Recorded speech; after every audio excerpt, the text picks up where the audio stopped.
2007 Lexus IS250. Couldn't find any videos on this, so if you look in the repair manual, it says the turn signal flasher is behind the cluster. As you can see, pull the cluster out.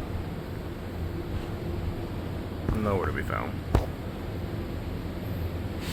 After pulling several other things out,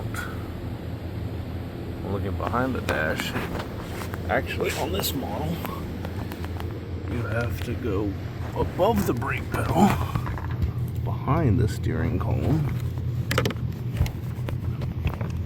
and this green box right here that attaches to that bracket right there. You see the little white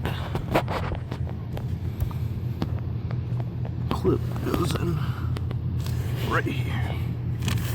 Well, this is a little, there we go. That's it right there. That's the turn signal flasher. Not behind the cluster, not by the fuse box, right above the steering column.